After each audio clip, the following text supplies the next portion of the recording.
আজকের গল্প হেমন্তিকা। ঘড়িতে যখন ভোর 5:30 ঠিক তখনই অ্যালার্ম ক্লকের তীব্র আর্তনাদে ঘুম ভাঙে মধুচন্দার। এটাই রোজগার রুটিন। ঘুম চোখেই বিছানার পাশে রাখা ছোট্ট পাশ টেবিলটা থেকে হাতড়ে নিয়ে ঘড়িটাকে চুপ করায়। আজও এর অন্যথা ঘটল না। আড়মোড়া ভেঙে চোখ মেলতেই দেখে নিল সে সৌরভকে। বাচ্চা ছেলের মতো হাত পা ছড়িয়ে ঘুমোচ্ছে, গায়ের ঢাকা যথারীতি সরানো। নভেম্বরের মাঝামাঝি বেশ শীত শীত করে এই ভোরবেলাটা।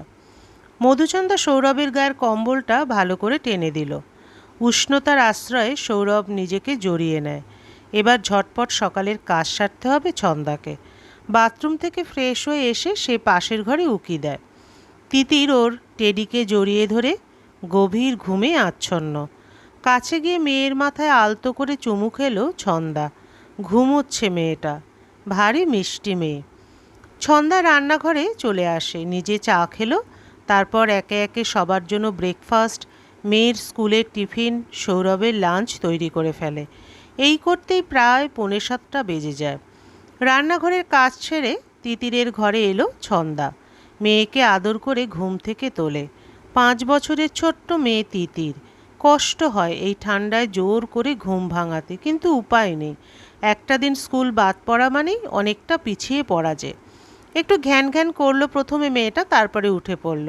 সৌরভও উঠে পড়েছে। ছন্দা মেয়েকে হাত মুখ ধুইয়ে স্কুলের ইউনিফর্ম পরিয়ে তিতিরের দুধ আর সৌরভের জন্য চা তৈরি করলো।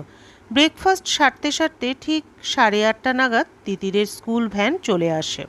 মেয়েকে রওনা করে। ঘরে এসে বিছানা গুছিয়ে বরের শার্ট, প্যান্ট, রুমাল, পার্স সাজিয়ে রাখল। স্নান সেরে এসে হাতের কাছে এগুলো না পেলেই সৌরভের চিৎকার শুরু হয়ে যাবে। ছন্দা, রুমালটা কোথায় রেখেছ? আমার নীল শার্টটা কোথায়?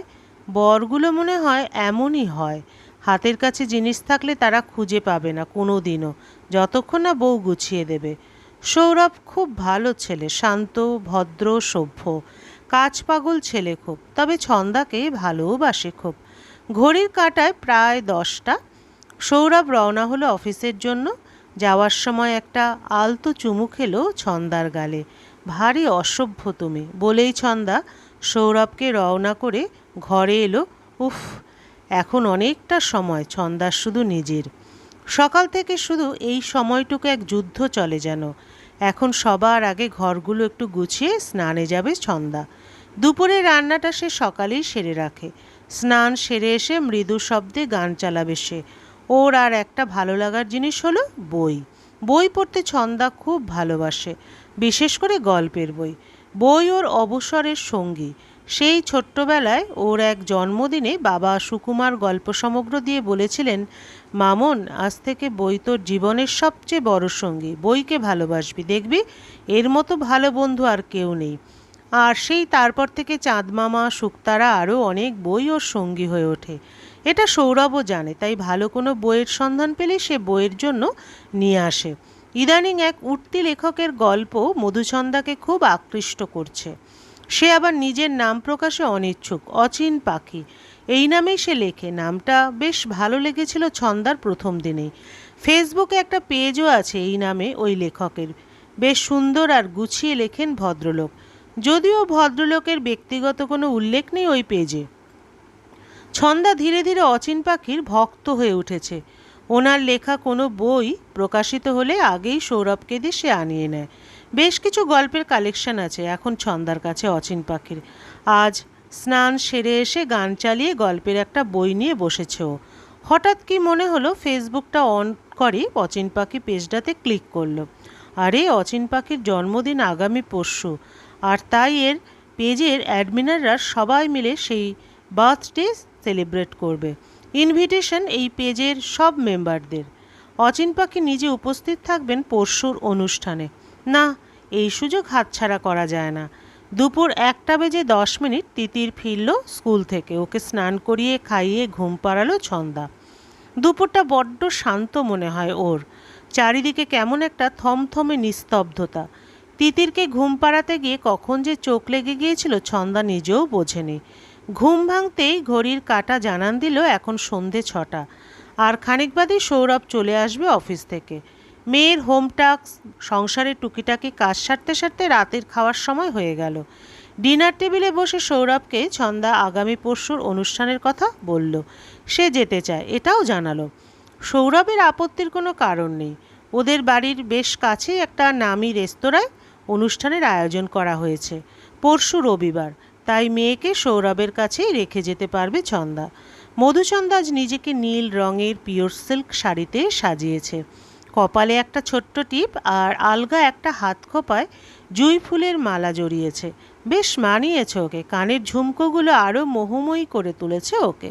হাতে একগাছা রজনীগন্ধা নিয়ে বিকেল 5টা নাগাদ সে রওনা হলো।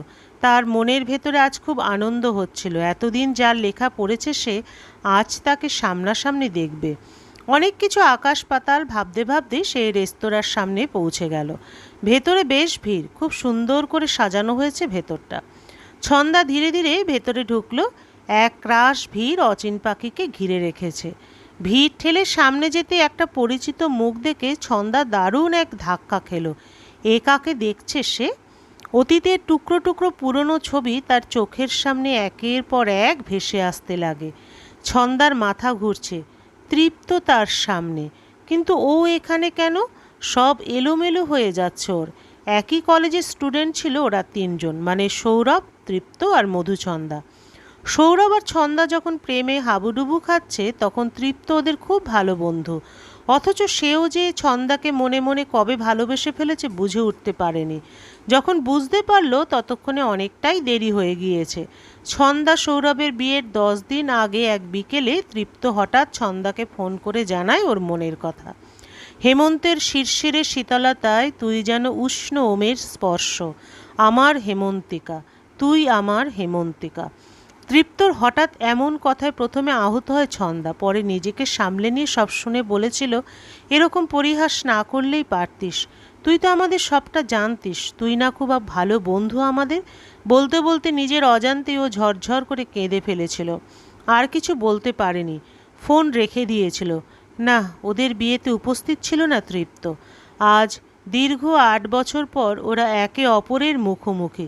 ঠিকই তো, আজ তো তৃপ্তর জন্মদিন, অচিন পাখির জন্মদিন। খুব ভালো লিখত তৃপ্ত এক সময়। আজ সে লেখার জগতে বেশ নাম করেছে। তৃপ্ত এগিয়ে এসে ছন্দাকে তার নিজের লেখা একটা গল্পের বই উপহার দিল। বলল, আমি যেদিন ফেসবুকে আমার পেজে মেম্বার লিস্টে তোর নাম আর ছবি দেখলাম সেদিন খুব অবাক হয়েছিলাম এই ভেবে যে মানুষ যার কাছ থেকে একসময় মুখ ফিরিয়ে নেয়, ঘটনাচক্রে কোনো না কোনো সময় জীবনে সেই আবার সামনে এসে দাঁড়ায়। বিশ্বাস কর, খুব ভালোবেসে ফেলেছিলাম তোকে, তাই আজও অন্য কাউকে এই মন দিয়ে উঠতে পারলাম না, পারবও না। আজ একমাত্র তোকে দেখবার উদ্দেশ্যেই আমার এই অনুষ্ঠানে আসা। আমার বিশ্বাস ছিল তুই আজ আসবি। ভালো থাকিস। এই বলে তৃপ্ত তার অন্যান্য পাঠক বন্ধুদের ভিড়ে মিলিয়ে গেল। ছন্দা একা বসে তৃপ্তর দেওয়া গল্পের বইয়ের পাতা উল্টে দেখল গল্পের নাম হেমন্তিকা। সাব হেডিংয়ে লেখা, হেমন্তের শীতলতায় তুই যেন উষ্ণ ওম। ছন্দা বাড়ি ফিরেছে। হেমন্তের শেষ বিকেলে শীতটা যেন আজ একটু বেশি অনুভব হচ্ছে ওর। গল্পের সমাপ্তি এখানেই। আবার দেখা হবে পরবর্তী আরেকটি গল্পের সাথে।